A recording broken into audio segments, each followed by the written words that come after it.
First off, let me just say thank you so much for inviting the Pentagon channel and our military folks out again to speak with you. We love you. Really Absolutely. appreciate. Well, yeah, we definitely love to hear that. Yeah, we're big fans. We are. So.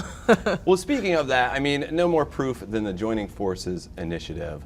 It's been 4 years now. For anybody out there who still hasn't heard of it, what's the plug now? How has it kind of evolved since you guys first came up with the idea, and from then to the point where you're at right now? Well, the basic idea behind Joining Forces is as simple as it was 4 years ago.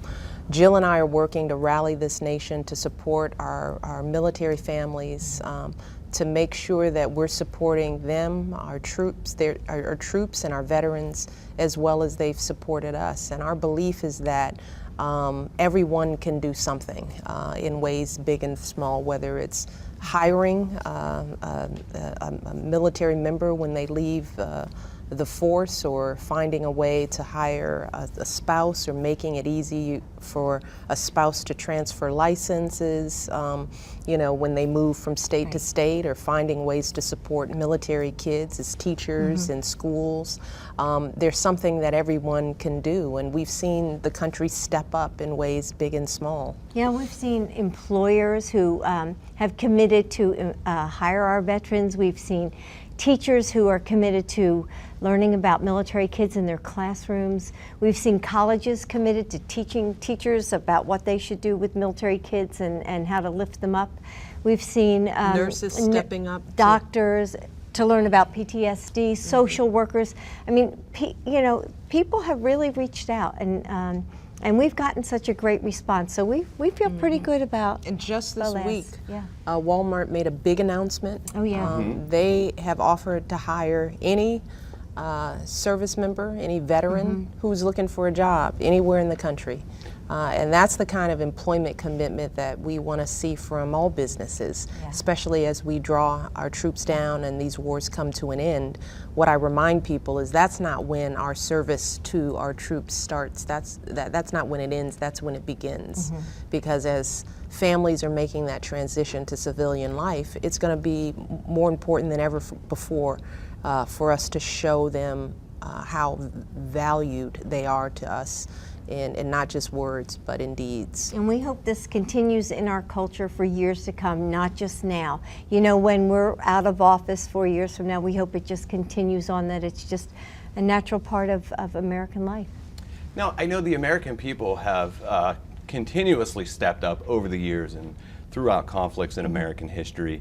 We have an all-volunteer force now, so a lot of people aren't real familiar necessarily. They may not know the guy down the street whose family is struggling with maybe a loss, or a wounded warrior who's coming home, or simply having a child that's deployed. But it seems like Joining Forces has really highlighted that to the American people. Do you get a sense that the general public now feels more and more of an attachment and understanding of what their troops are going through, and understands that we really are their troops, whether they've served or their family has or not? We belong to them. We serve them. Absolutely. I think there's a growing appreciation, but I think there's still more work to do. So we want to keep shining that spotlight. That's why this kids concert that we're doing for the inaugural weekend is so important, because we think of it as an opportunity to continue to highlight that service, right? So it's fun. And to say thank you. Yeah, the kids have a great time, but it's also an opportunity for us to educate the rest of the country about who military kids are and what their sacrifice is all about, and how hard it is to have a mom or dad deployed for years on end, sometimes, what they go through.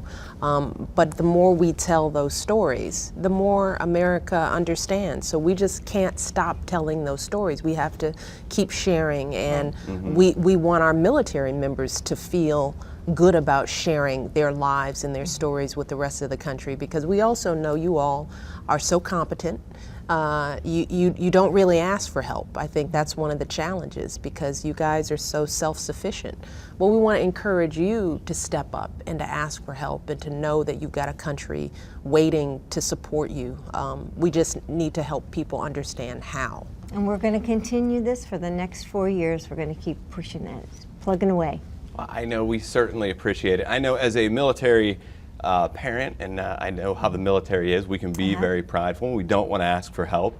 I've kind of found personally that over the years, when the occasion has come up where I felt I really needed to ask for help, I really needed to swallow some pride, was involving my daughter. That was a different element, where if I felt I couldn't handle something, and I talk to a lot of military parents who that's kind of like their catalyst, where if they feel they need to reach out and say, I can't handle all of this on my own, it's generally because they have children, and it's great to know that, you know, joining forces is there for us. Let's talk a little bit about those children. I know you haven't been out front yet for this concert. No. We hear them. You were here 4 years ago. We're excited to get out there. They're pretty ramped up. Are you guys ready for this? We're ready. Good. That's That's good. That's great. what we want them. We want them ramped up. Yeah. And then we send them home with their parents. Exactly. What do you think the concert says to them, or what do you hope that it says to them? I mean, they're kids around the world. I've met them in all sorts of different countries, and kids are kids. They just want to have fun, and they want to hang out, and they just want to sometimes forget about things for a little bit. Is this helping you do that? Yeah, but I think it's also helpful for them to know how special they are. You know, I mean, the truth is we get to meet military kids all the time, and not everyone in the country does. That's right. But when you meet these kids, they are remarkable. You know, They're so resilient. and so mature, you know, taking on responsibilities that most kids don't even understand. Moving several times, adjusting going to from new schools. state, you know, different schools, different sports teams. They, you know, they go through a lot, and people need to Americans need to realize, you know, what they're sacrificing for the rest of the country. And the truth is that you can't do your job unless That's your right. kids feel good. Yeah. You know, so they are an integral part of you being able to do what you do, you know, knowing that your kids are secure, that they are appreciated, that they live in a country that's taking care of them while you're out doing your job. You know that you've got a country that's holding your kids close to our hearts. So I want them to have fun tonight for sure and forget about things, but I also want them to know just how special we think they are, and we know they are. And we embrace them. As our military children grow up, what's your hope, and what would you tell the rest of the country that, you know, this generation of children who have lived through deployments and suffered alongside their parents and their neighbors and loved ones, what do they offer to the country? What do you tell the country as far as, like, you know, as these kids come up through the ranks, so to speak, here's, you know, a wealth of knowledge that's coming with them? Yeah, well, you know, what I remind military kids is that their experiences, while they may feel tough in the moment, they're really preparing them for life in ways that a lot of kids don't get. First of all, they're traveling the country and sometimes the world, learning different cultures, learning how to integrate themselves into new environments. They have confidence in themselves, you know, going into the schools, going onto the sports teams. So they have such positive qualities. Many of them are dealing with very mature situations. They're helping younger siblings with homework. They're handling chores that most young people don't have to handle. They're learning how to juggle responsibilities.